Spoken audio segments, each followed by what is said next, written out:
Grand Admiral Zithir of the Kovac Dominion flicked his tail impatiently as the small lion transport limped into the docking bay of his flagship.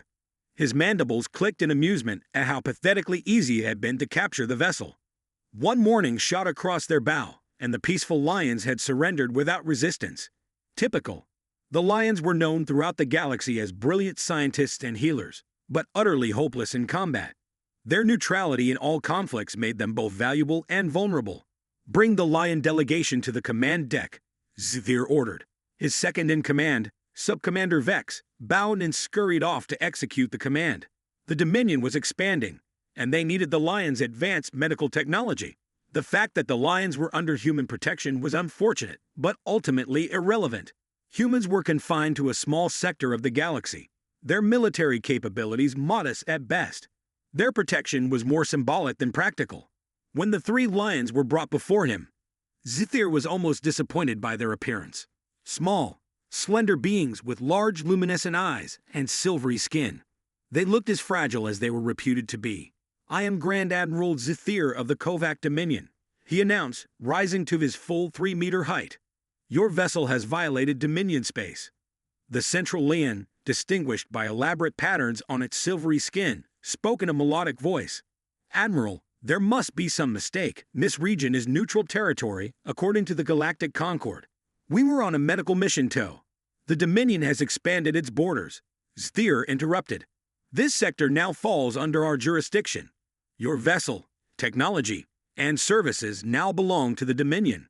The lion's large eyes blinked rapidly. "We are under the protection of the Terran Alliance. They must be notified of any detention of lion citizens." Zithir let out a rumbling laugh. "By all means, send your distress signal. The humans are 15 light-years away at minimum." Their response, if they bothered to mount one, would take weeks. The lion spoke again, voice calm despite the situation. "Admiral, I must insist you reconsider.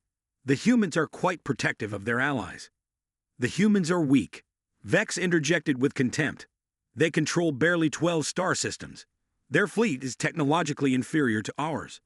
Nevertheless, the lion persisted. "I strongly recommend." An alarm blared across the command deck. The tactical officer's voice was tight with confusion. "Admiral, we are detecting a singular energy signature. It just appeared. No hyperspace window, no warning." "On screen," Zithir ordered. The view screen showed empty space, then adjusted to reveal a single small vessel, sleek, black, with no visible weapons or propulsion systems. It was barely larger than a shuttle. "A human vessel," the tactical officer confirmed, sounding relieved. "Minimal armaments detected. No threat to the flagship." The communications panel chimed. "They're hailing us, Admiral." "Put them through. Let's hear what the humans have to say before we destroy their little rescue attempt." The screen shifted to show a single human female, dark-skinned, gray-haired, wearing a simple black uniform, with no insignia or rank indicators. "This is Special Envoy Amara Chen of the Terran Alliance," she said without preamble. "You are currently detaining citizens of a sovereign species under Terran protection. Release them immediately." Zithir's mandibles clicked in amusement. "One ship? This is the mighty human response? I expected at least a token fleet." "We say things once," Admiral Chen replied, her expression unchanged. "Release our allies." "For what?" Vex taunted. "Your vessel would be vaporized before your weapons could even lock on our shields." "You misunderstand," Chen said. "I'm not here to fight you. I'm here to deliver a message." A second alarm sounded. This one different, urgent, piercing. "Admiral." The tactical officer's voice was now panicked. "Our star cartography systems are detecting. It's impossible. The star at the center of this system, its fusion processes, are accelerating exponentially." "What?" "The star, sir. It's being artificially stimulated toward nova conditions." All four of Zithir's eyes turned back to the human on the screen.